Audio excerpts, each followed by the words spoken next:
nom du Père et du Fils et du Saint-Esprit. Amen. Que la grâce et la paix de notre Seigneur Jésus-Christ soient avec vous. Chers frères et sœurs dans le Christ, bienvenue à notre méditation sur les textes bibliques du jeudi de la 3e semaine du temps ordinaire, année Père. En outre, le 29 janvier, l'Église en général et les missionnaires du Verbe divin en particulier célèbrent la fête de Saint Joseph Renaud de Metz, premier missionnaire SVD en Chine. C'est le Père Michel Manga SVD, missionnaire du Verbe divin. Le thème que je propose pour notre méditation d'aujourd'hui est accueillir la parole de Dieu avec confiance et la laisser rayonner. Chers frères et sœurs dans le Christ, comme je l'ai dit tantôt, le 29 janvier, la Société du Verbe divin célèbre la fête de Saint Joseph Renaud de Metz, premier missionnaire en Chine. Il est une figure discrète mais immense de la mission chrétienne, patron des missionnaires et des rencontres interculturelles. Saint Joseph Renaud de Metz, prêtre du Tyrol au nord de l'Italie, quitte sa terre natale pour la Chine, où il passera toute sa vie missionnaire sans jamais revenir en Europe. C'est une vie donnée sans retour. Son choix est radical, silencieux et fidèle. Il comprend très tôt que la mission n'est pas d'exporter une culture, mais de donner le Christ en se donnant soi-même. Sa célèbre parole résume toute sa spiritualité. J'aime la Chine et les Chinois sont mon peuple. Cela ne fut pas immédiat. Il a connu la solitude, l'incompréhension, la maladie, le choc culturel et l'échec apparent. Mais au lieu de résister, il s'est laissé transformer. C'est dire que la mission commence quand le missionnaire accepte d'être évangélisé. Pour Saint Joseph Renaud de Metz, l'inculturation est un acte spirituel profond. Il a appris la langue chinoise, adopté les usages, respecté leurs traditions.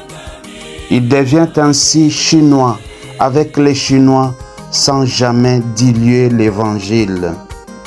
Ce n'est pas une stratégie pastorale, mais un acte d'humilité évangélique, comme le Christ qui s'est fait chair et a habité parmi nous. Jean 1, 14. Il comprend que Dieu parle toutes les langues et que l'évangile ne détruit pas les cultures, il les purifie et les accomplit.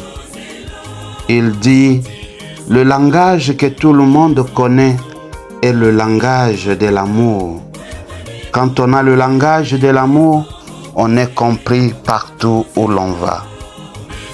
Il meurt de typhus, contracté en visitant des malades pendant une épidémie. Sa mort est le sceau de toute sa vie, don total, sans calcul, sans retour sur soi. Il n'a pas seulement annoncé le Christ, mais il l'a rendu crédible par sa vie.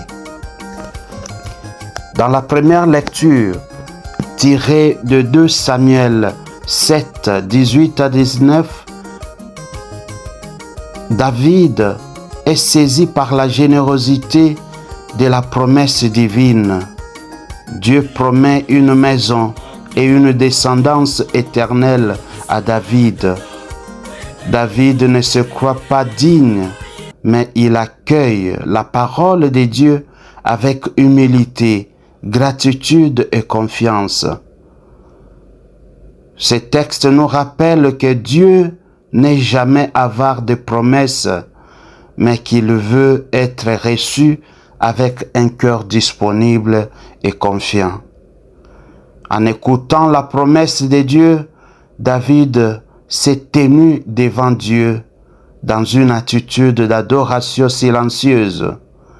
Et le mot hébreu suggère un abaissement intérieur. David reconnaît que tout vient de Dieu et que la vraie prière commence quand l'homme cesse de se croire à l'origine de sa propre vie. Israël n'est pas grand par ses mérites, mais parce que Dieu s'est engagé envers lui.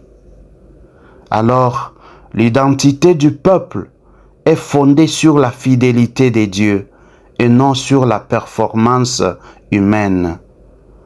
David fait une prière fondée sur la parole de Dieu.